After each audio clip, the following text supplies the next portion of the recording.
Olá, você que está aí em casa assistindo nosso programa Descomplica aí. O tema de hoje é sobre tese e argumento. E hoje eu estou aqui para entrevistar É, uma pessoa que está aqui no estúdio visitando a gente. Eu queria saber dele. E aí, seu Confúcio, o senhor sabe o que é tese? é de fezes. Eu trouxe esse exame de fezes. Tá aqui, ó, tudinho. Ai, ai. Não, não, não, seu Confúcio. Eu estou falando tese. O senhor sabe o que é uma tese? Sabe fazer uma tese? Ai, ai, não é não? Ai, não é que não? Oh, meu Deus do céu. Ai, olha. Desculpe. Ah. E argumento? O senhor sabe bem o que é um argumento? Ar- Argumento? Ar- Argumento, mas que eu não sei não, senhor.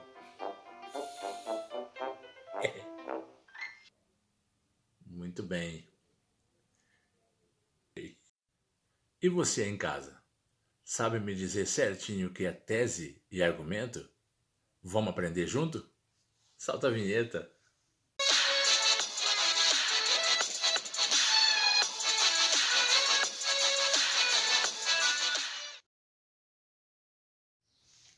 Oi, tudo bem? Como vai? Saudade de todos vocês aí. Gente, como eu tinha combinado com vocês antes, essa semana é a semana que nós vamos trabalhar o artigo de opinião, que, claro, tem tudo a ver com a sua opinião. O que você pensa a respeito? O que você vai dizer a respeito daquilo que você estudou, o que você leu, o que foi comentado? As pessoas geralmente querem saber a sua opinião. Mas para isso, claro, tem uma estrutura para você montar o seu texto. E é isso que a gente vai ver um pouquinho já nesse formulário e avançar aos poucos na próxima atividade, tá? As próximas, conforme a gente for avançando, vocês vão aprender sempre um pouquinho mais, eu espero. Bom, muito bem.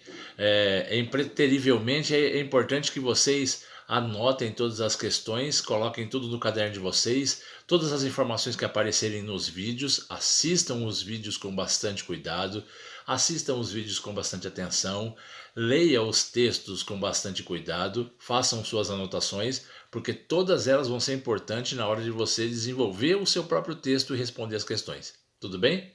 Para começar, a gente já tem aqui o cabeçalho do texto, né? O cabeçalho da atividade, que começa aqui, ó, do dia 3/5 ao dia 13, tá? Atividade 8, língua portuguesa, reconhecendo pontos de vista. Nono ano, turma A. Muito bem. Claro que pode ser a turma A, a turma B, tá? Eu vou fazer um vídeo só marcando a turma A, porque para cada série agora eu tenho que colocar a série devida na sua turma. Então serve para a turma A, nono ano B e nono ano C. Tudo bem? Vamos lá então? Bom, vocês têm aqui 7 pontos do roteiro, tá? Que são importantes que vocês sigam. Depois vocês vão ler com bastante cautela, bastante calma. E claro, se vocês precisarem da minha ajuda, na quinta-feira eu estarei de plantão, tirando dúvidas de vocês. E vocês podem usar também meu WhatsApp, tá? E no Google Meet vocês podem me encontrar com esse código que você vê no final aqui do roteiro, tá? Na quinta-feira, das 13 às 14 horas. Tudo bem? Vamos lá, começando. O nome, já sabem que é mais do que importante, né? A habilidade trabalhada, gente. Vocês têm que produzir artigos de opinião, tendo em vista o contexto de produção dado a defesa de um ponto de vista, utilizar em textos de diversos gêneros mecanismos de progressão temática, analisar efeitos de sentido referentes ao uso de recursos persuasivos em textos argumentativos, analisar os mecanismos de reformulação e paráfrase utilizados nos textos de divulgação do conhecimento. Tá? Todos eles estão montados justamente para auxiliar você a criar a sua tese, a criar o seu argumento. Né? Mas qual é a diferença de tese e argumento? A tese é quando você demonstra o seu ponto de vista com relação a algo que você já viu, a algo que você já leu, a algo que você ouviu de uma boa referência, né? Você ouviu de algum especialista que falou em algum documentário, algum jornalismo sobre o assunto, o que você ouviu sobre determinada pessoa que tem uma referência para falar daquele assunto. Então, quando você junta essas informações no seu pensamento, no seu conhecimento, você desenvolve aí um ponto de vista com relação a tudo que você já juntou, tá? Esse ponto de vista, quando você for expor o seu ponto de vista, ele é uma tese, tá? E daí depois vem o argumento. Por que você acha que é desse jeito? Por que você chegou nessa conclusão? É só fazer a pergunta, o porquê. Quando você faz a pergunta por quê, você já automaticamente já monta a resposta que são os seus argumentos, tá? Bom, eu acho que eu acho não, né? O acho a gente pode deixar para depois porque no texto não pode ser escrito. Mas tudo acontece de tal forma, aí você vai explicar o porquê, né? Você levanta uma tese e depois você vai argumentar, vai dizer os porquês que você chegou a essa conclusão. Tudo bem? Então a tese é o seu ponto de vista e os argumentos são os porquês você chegou à conclusão anterior. Tudo bem? Então vamos seguir aí. Eu coloquei para vocês, tá? Sobre tese e argumento, para que vocês não esqueçam aqui uma espécie de lembrete bem grande, com letras bem graúdas, porque eu também penso em vocês aí que estão usando o celular em casa, tá? Então você tem aí, ó, para construir a sua tese, você tem o conceito e você tem também os tipos que você pode utilizar, que você vai encontrar ao longo dos seus estudos, tá?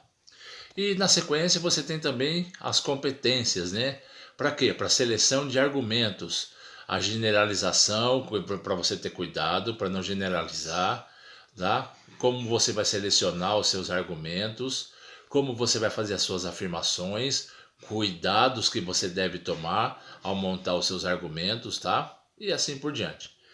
Lido este trecho, né? Feito a leitura deste trecho aí, você na sequência já tem então informações para criar a sua tese e argumentos. E o tema que foi colocado aqui, uma matéria publicada na revista Folha de São Paulo, façam essas anotações. Matéria publicada na revista, no jornal Folha de São Paulo, tá? Usem o jornal como referência na hora de escrever o seu texto. É importante. Se você quer convencer alguém daquilo que você vai dizer a respeito, se você vai mostrar a sua opinião, é importante que você amarre a sua opinião junto com uma fonte muito boa de informação. Uma revista, um jornal, tá? De acordo com a matéria publicada, né, no jornal Folha de São Paulo, aí você desenvolve, você discorre a sua tese, tá? Confinamento na pandemia faz crescer casos de miopia em crianças. Na verdade, não só em crianças, né? Os mais velhos, mais ainda.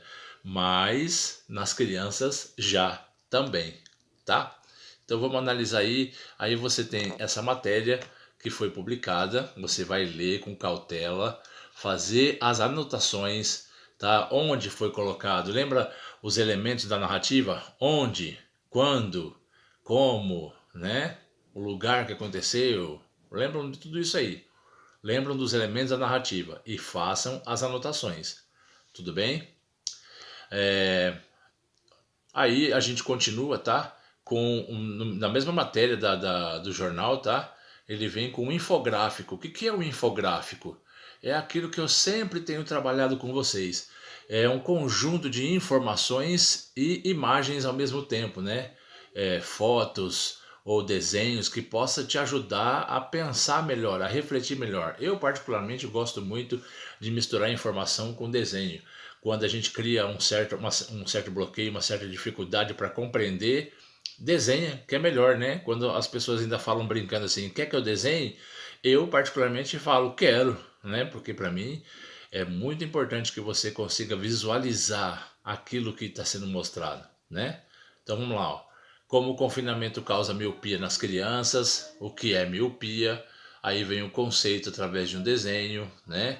Como os fatores que podem desencadear a miopia, né? O que acontece quando você fica no escuro em casa, mexendo no celular com uma tela pequena, como que você pode prevenir, tá? Fora de casa, evitando certos alimentos, tá? O tamanho da tela, a atenção que você deve cuidar, a faixa etária que você deve ter mais cuidado com as crianças, tá? Faixa etária é faixa de idade, né? Vocês vão ver esse termo bastante usado aí ao longo da atividade. Não vou falar de novo, vocês vão ter que lembrar, tá? Faixa etária. Aí tem uma reportagem do Jornal da Record falando também deste assunto, abordando este assunto. Olha aí, façam essa anotação. Mais uma fonte de pesquisa para você amarrar na sua tese, de acordo com reportagem exibida no Jornal da Record, né? Aí você vai falar sobre o assunto quando for escrever, tá? Questões sobre o tema abordado. Aí você tem as questões para responder. São 6 questões, tá? Que você deve responder com calma. Embora sejam todas de alternativa, você deve saber que elas estão amarradas nas informações anteriores e por isso as anotações que você deve fazer são de extrema importância. Feito isso, é só enviar e esperar o resultado. Tudo bem? Até a próxima. Um grande abraço e tchau, tchau.